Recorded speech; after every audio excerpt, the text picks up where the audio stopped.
علیکم ورحمۃ اللہ وبرکاتہ۔ شب برات کی نماز پڑھنے کے بارے میں سوشل میڈیا پر بہت ساری ویڈیوز چل رہی ہے، جس میں بتایا جا رہا ہے کہ شب برات کی 6 رکعت نفل اور اس کو پورا پڑھنے کا طریقہ بھی بتایا جا رہا ہے۔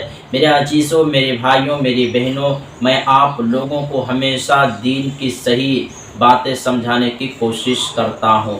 آپ لوگ سے یہی کہتا ہوں کہ اللہ اور اللہ کے رسول کے بتائے ہوئے طریقے کو فالو کریں، اور یہ بھی میں آپ لوگوں کو کہتا ہوں کہ آج کل مسلمانوں کی لائف جو ہے نا بالکل الٹی چل رہی ہے، یعنی جو کام قرآن اور حدیث سے ثابت ہے وہ کرنا نہیں ہے، اور جو کام قرآن اور حدیث سے ثابت نہیں ہے ان کو کرنا ہے۔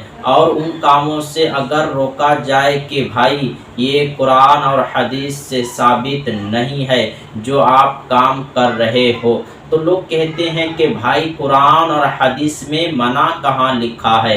عجیب ہے، ہم لوگ کی لائف الٹی چل رہی ہے، یعنی جو قرآن اور حدیث میں ثابت ہے شدھ کام ہے، عبادت فرض ہے ہمارے اوپر، جو چیز اللہ کے نبی صلی اللہ علیہ وسلم نے فرمایا ہے، بیان فرمایا ہے، جو بالکل ثابت ہے وہ کرنا ہے، اور جو وہ کرنا نہیں ہے اور جو ثابت نہیں ہے ان کو کریں گے۔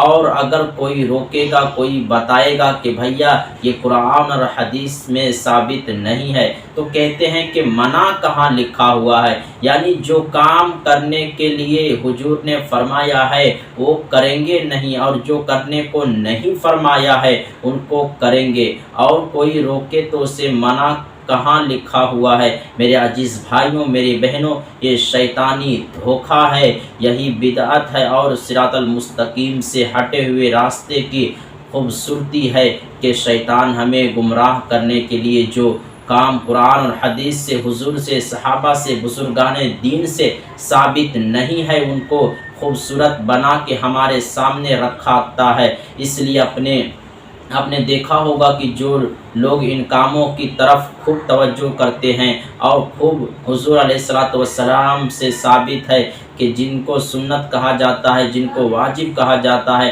جن کو صحابہ نے کیا ہے، ان کاموں کو کرنے کی ہماری کوئی فکر اور کوئی توجہ نہیں ہوتی ہے۔ جب شب برات آنے والی ہوتی ہے تو شب برات کے 6 رکعت نفل جو ہے نا سوشل میڈیا پر خوب دھڑلے سے چل رہے ہیں۔ دیکھیے ویڈیو جو ہوتا ہے اس میں بتایا جاتا ہے کہ مغرب کی نماز کے بعد 6 رکعت نماز پڑھنا ہے، اس کو پڑھنے کا طریقہ بھی بڑا عجیب و غریب ہے۔ سب سے پہلے 2 رکعت دراز عمر کی نیت سے پڑھنا ہے، پھر 2 رکعت مکمل کرنے کے بعد 1 مرتبہ سورہ یاسین، یا پھر 10 مرتبہ، یا پھر 30 مرتبہ سورہ اخلاص، پھر دعائے نصف یعنی آدھا شعبان کی دعا پڑھنا ہے، اور سب لوگ آمین کہیں گے۔ بہت سارے لوگ بیٹھے ہوئے تھے، کوئی ایک پڑھ لے، پھر اس کے بعد 2 رکعت نفل پڑھنی ہے۔ دفع بلا اور مصیبت کے لیے پھر 2 رکعت پڑھنی ہے، اللہ کی رضا کے لیے اس طرح سے 6 رکعت نفل پڑھنی ہے، اور ہر 2 رکعت کے بعد جو ہے نا 1 مرتبہ سورہ یاسین نہ ہو تو سورہ اخلاص اور دعائے نصف، ایسا 6 رکعت پڑھنی ہے۔ میرے عزیز بھائیوں، میری بہنوں، آپ ذرا خود سوچو، کیا یہ نماز جو سوشل میڈیا پر بتائی جا رہی ہے اور یہ جو 6 رکعت جو نفل پڑھنے کا طریقہ بتایا جا رہا ہے، کیا یہ کبھی حضور علیہ الصلوۃ والسلام نے پڑھی ہے؟ کیا کبھی صحابہ نے پڑھی ہے؟ اور اگر واقعی میں کوئی نماز ہوتی ایسی نفل نماز 15 شعبان کی، شب برات کی، ایسی 6 رکعت نماز پڑھنے کا اگر کوئی طریقہ ہوتا تو کوئی ایک حدیث میں تو بیان ہوتا۔ اب لوگ کہتے ہیں کہ ارے بھائی اگر حدیث میں بیان نہیں ہے تو حدیث میں منع بھی نہیں ہے۔ میرے بھائیوں، حدیث میں اگر منع نہیں ہے اور اس طرح سے لوگ اس کو پڑھیں گے تو آپ سوچیں کہ کچھ سالوں گزرنے کے بعد ہماری جو نئی جنریشن ہوگی وہ سنت سمجھے گی۔ اس لیے آپ دیکھیں لوگ اس کو بڑی پابندی کے ساتھ پڑھتے ہیں، ان کو توجہ کی اور فکر نہیں ہے ان کو کہ اس کا اشراق کیا، اور حضور علیہ الصلوۃ والسلام نے وہ سنتوں کو فکر نہیں ہے، لیکن اس طرح کی نمازوں کی لوگوں کی بڑی فکر سے پڑھتے ہیں۔ اس کا سب سے بڑا نقصان یہ ہے کہ لوگ اس کو شب برات کی 6 رکعت نفل نماز سمجھتے ہیں، حالانکہ شب برات کی کوئی نماز نہیں ہے۔ جو چیز دین میں نہیں تھی لوگوں اس کو دین کا حصہ سمجھنے لگے، اس لیے اس کا ایک بڑا نقصان یہ ہے کہ دین میں یہ چیز نہیں ہے، ہمیں اس کو دین میں سمجھنے لگے، اور آنے والی چند سالوں جب ہماری جنریشن ہمیں پر یہ سب کچھ کام کرتے ہوئے دیکھیں گے تو اس کو سنت سمجھے گی۔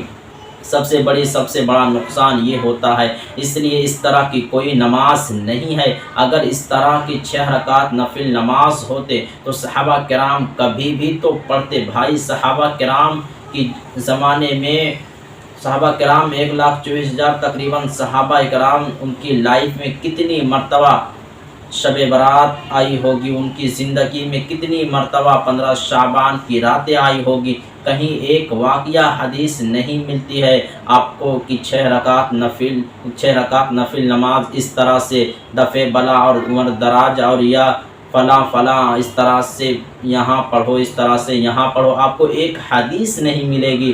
تو جو چیز نہیں ہے تو اسلام میں اس کو 15 شعبان میں 6 رکعت نفل نماز نہیں ہے۔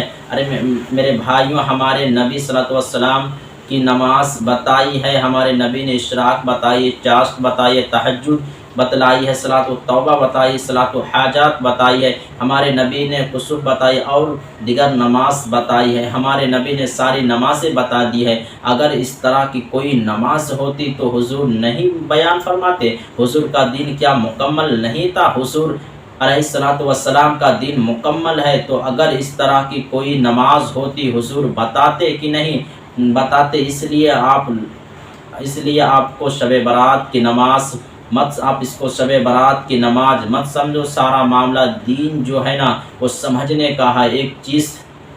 ایک چیز نفل ہے، اس کو آپ اگر نفل سمجھیں گے، دین نفل ہے، آپ اس کو اگر فرض سمجھیں گے تو بدعت ہے۔ صرف آپ کو سمجھنے سے وہ چیز دین بھی ہے اور آپ کے غلط سمجھنے سے بھی بدعت ہے۔ اس لیے میں آپ لوگوں سے بار بار کہتا ہوں اس طرح کی کوئی بھی نماز شب برات کی نہیں ہے، کیونکہ آپ کے سمجھانے سے، آپ کے منع کرنے سے سمجھ رہے ہوں گے کہ شب برات کی خاص نماز یہ ہے 4 رکعت۔ اگر یہ سمجھ رہے ہو کہ شب برات کی رات یہ خاص نماز ہے، اس کو پڑھنا چاہیے، تو پھر یہ بدعت بن جائے گی۔ اس لیے نارمل نفل نماز، نارمل عبادت، جو بھی عبادت کے کام ہے وہ آپ کیجئے، خاص نماز، خاص عبادت کام کیجئے۔ صحابہ سے، بزرگ سے، دین سے ثابت نہیں ہے۔ اس لیے اس رات کی اس لیے خدا کے واسطے چیزوں سے بچو۔ دیکھو ابھی بھی آپ کو بہت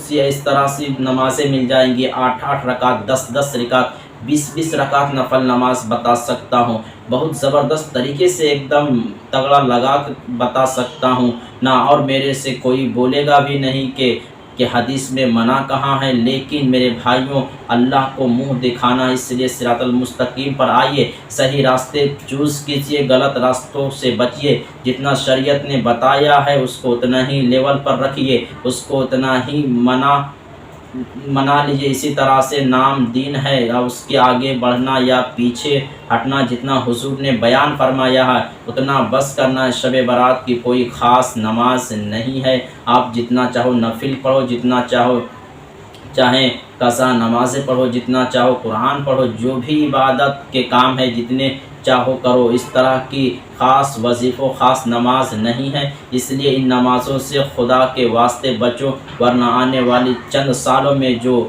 بدعت کا شکل اختیار کر کے ہمارے نسلوں میں بگاڑ کر یہ ذریعہ بنے گی ساری چیزیں۔ میں نے ان باتوں کو دھیان سے سنے ہوں گے، امید ہے کہ آپ کو سمجھ میں بھی آ گیا ہوگا۔ السلام علیکم ورحمۃ اللہ وبرکاتہ۔